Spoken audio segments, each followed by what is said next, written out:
In this final part of the lecture, we are going to take a deeper look at the declarative approach by using the declarative process modeling language declare. It is one of the earlier and more popular declarative languages. A declare model consists of constraints, where each constraint defines some important aspect of the process. Constraints themselves consist of template and activity references. The template defines the semantic meaning of the constraint, while the activity references define the activity or the activities to which this meaning applies. For example, a simple constraint could be the activity ER registration must exist. Let's also take a look at the visual notation of declare. It is graph-based, like BPMN, but it is not a flowchart. And actually, we have already used it in the previous parts of this lecture. So this is actually how a declare model looks like. Here we have activity nodes, as with BPMN. However, we also have constraints on a single activity, usually called unary constraints, and constraints between two activities, usually called binary constraints. And furthermore, the activity nodes are not duplicated. So for example, if we also had ER registration is eventually followed by ER sepsis triage, then into the model we would just add it like this: a new constraint between an existing activity node ER registration and a new activity node ER sepsis triage. But this is not everything.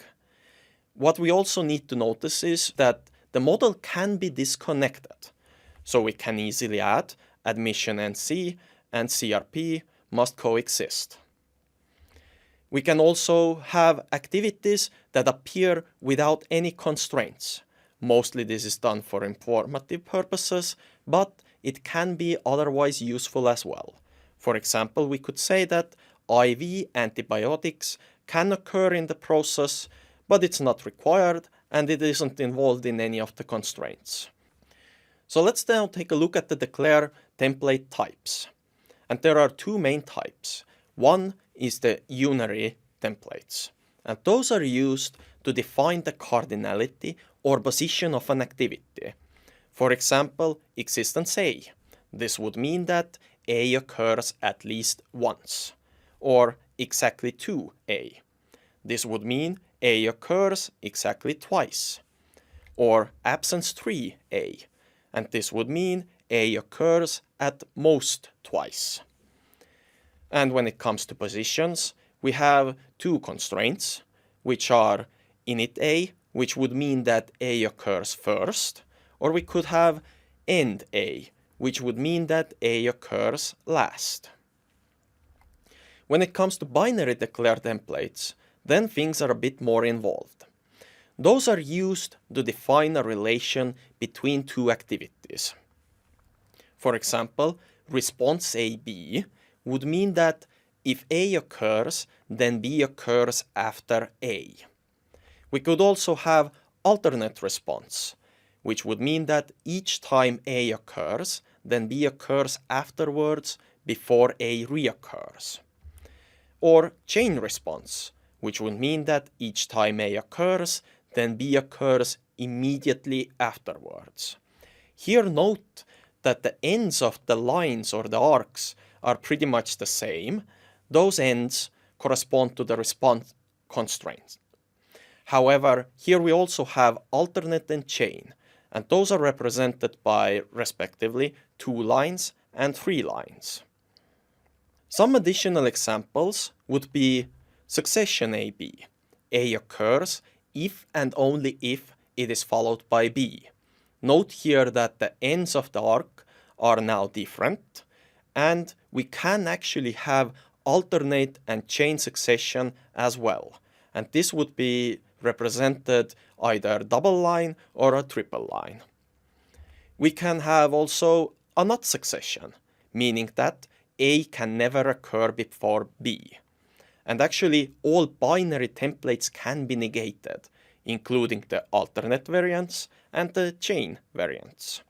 And one more type that is important to know about is coexistence A-B. And it tells us that A and B occur together, but it doesn't specify anything else in terms of control flow. It doesn't say which comes first and which comes later. It just says that they occur together. A similar one would also be choice, which would tell you that either A or B could occur. Now, a declare model itself, once we know the templates and what the types of the templates are, we can have a look at how to actually read a declare model. And here, let's take a look at the model that we are already familiar with. So how to read it? It is going to tell us that ER registration must occur at least once. Then it's going to tell us that ER registration must be immediately followed by ER triage. Then it's going to tell us that ER registration must be eventually followed by ER sepsis triage, which we can see here. Additionally, it tells us that if admission NC occurs, then CRP must also occur, and vice versa. And it tells us that IV antibiotics can occur. Now, of course, if you take a look at this model and think about it for a bit, then you can see that there is a wide variety of different ways how you can fulfill this type of specification. For example, you could do admission NC, ER registration, ER triage, IV antibiotics, ER sepsis triage, CRP. But other variations are possible as well. And this is kind of the place where it's worth noting that it leaves this type of flexibility such that the process owner has finally the responsibility of how to actually fulfill this specification. And because of this flexibility, sometimes you refer to those types of processes as knowledge-intensive processes. Another term that you might see in the literature is artful processes. And why that type of term is used? Because there is a lot of creativity involved in how you actually fulfill this process specification based on the needs of the current case at hand. But let's take a look at some other representations of declare. And in fact, a declare model can be represented in three equivalent ways. One of them we are already now familiar with, and this is the declare notation. But you can also easily do the exactly corresponding textual description of the same model. You just provide a sentence based on each constraint in the model. But furthermore, you can do an actual procedural representation that is going to correspond to the declarative process model of declare. And this can be done in the form of a finite state automaton, where each event that is going to occur in the trace is going to move you to a different state, or sometimes you stay in the same state. The automata construction itself, it is based on linear temporal logic, which I'm not going to get into, but the thing to note here is that thanks to this LTL-based nature, you can actually do a lot of reasoning tasks on those declare models, such as, for example, conformance checking, or creating artificial logs that match the given declare model. Now, in addition to the alternative representations of declare, there is one very important extension that you should be aware of, and this is called MP declare. It is the data-aware extension of declare, which is going to allow us to do conditions on event data. And to see how those conditions work, let's take a simple binary constraint between A and B. And conditions on event data, we can actually set them in two places. One would tell us that if A occurs together with Boolean value equals true, then the constraint will be triggered. And it can be satisfied only when B occurs together with integer value 5. In addition, we can also support temporal conditions, which are going to set the time difference or time distance between the two activities involved in the given constraint. And in combination, this would give us that if A occurs with Boolean value equals true, then within 3 to 5 hours, B occurs with integer value greater than 5 after A. There are various tools that can help you in building MP-declare models and also to do process mining with declare. And one of the main ones here is Room. It is based on the declare language, and it incorporates various well-known algorithms. It is available at rulemining.org. It is about half a gigabyte of download, and it is going to require Java 11 JDK to be installed on your machine.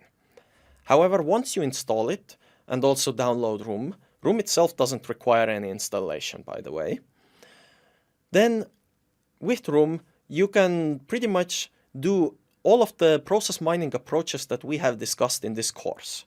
So process discovery, conformance checking, of course you have a model editor, and you can simulate logs, and also you can do monitoring. And this is a nice set of tools that you can use for different purposes, and actually on the website you are going to see one introductory video that is going to go through a practical scenario that covers most of those functionalities. And finally, I would be amiss if I didn't mention other declarative process modeling languages. Of course, we have declare that I am the most familiar with, but there are others that are often used as well. One of those is DCR graphs, and if you are interested in it, you can see a reference on the slide here. Additionally, we have GSM models and OCBC models. While those are kind of single paradigm approaches, with maybe a possible exception of OCBC models in some sense, there are also hybrid or mixed paradigm models, and through this reference you can find an overview of what has been done thus far with regards to hybrid or mixed paradigm models. However, I will end this lecture with the same slide that I started with, the declarative approach in a nutshell. It describes a business process in terms of what rules are followed by the process, allows flexibility in deciding how these rules are fulfilled. For example, X and Y can only occur after A has occurred. And note that the exact order and possibility of repetitions of X and Y is left open.